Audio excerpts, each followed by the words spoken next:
She would excuse it on her ethnicity, and that's how they grew up, so I knew I had to ruin this Friday night they had for them. I went up to them and she was all over him as usual. I called my boyfriend, and when he was about to get up she said how it was their favorite part and that he could leave later. I insisted, but she kept pulling him, so I went and pulled him to our room, discussed how what she's doing is really upsetting and I no longer want her living with us, and he agreed I had the right but that she has nowhere to go and that I'll have to wait until she finds a job which she's not even trying to get. While talking she came and tried to open the door, which was locked, so she started knocking and we just ignored her until it got louder and he asked her to leave, but she got even louder and then started saying how I ruined the only time there she gets with him, which obviously is not the case. I had enough at that point, but my boyfriend suggested he talks to her first, so he went and they took too long, like almost 2 hours, and I went to check on them and heard her telling him he shouldn't accept someone who ruins a friendship as a partner and that is a big red flag and that he should kick me out. But this place is actually the property that I inherited from my aunt, and at that point, I knew I had to kick her out. I didn't even ask with what conclusion they came up with and waited in the living room until they came out, and I just told her to look for another place and gave her 2 weeks max. She's been crying since yesterday, refusing to eat and not coming out of the room, and my boyfriend is saying I went overboard and I just hit a sensitive spot of hers, basically telling her to leave when she has no family or anywhere to go. So am I the a-hole?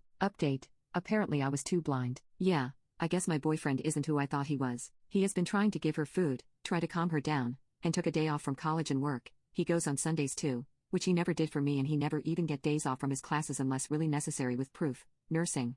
I don't know how he managed to get a day off. I really wanted to make sure it is what it looks like before deciding on my next move. I prepared lunch way before time and asked him if he was around for lunch, and his response: I'm trying to get her to have breakfast and you're talking about lunch. You're becoming unrecognizable. Yeah, I didn't know what to reply, so just asked again, but he said we could have lunch together if she's willing to join us, as it is rude if we eat without her. At this point, I felt like poop tbh and asked him why she was so important that he cancelled all his plans just to support her emotionally, which he never did when I went through things myself, but he just left like that. I invited my guy friend over, which he didn't like, and I explained to him our situation and just asked him to be comfortable. I didn't want to do the cuddling stuff like them because we hadn't broken up yet at that point, and it was weird anyway because we don't usually. My boyfriend never realized someone was over until he came to take food and he saw us having lunch together. He just gave me a look, said hi, and was going to take some for themselves until he realized it was a creamy rice casserole, which his friend doesn't like, and yeah, I did that on purpose, and chicken roast with some sides, and he literally glared at me and said, you know she doesn't eat that, and I just replied, well, it's not her who I made this for. Then he threw the plate, started shouting, asking what the F was wrong with me and that he wishes he never dated me. It was so scary my friend got involved.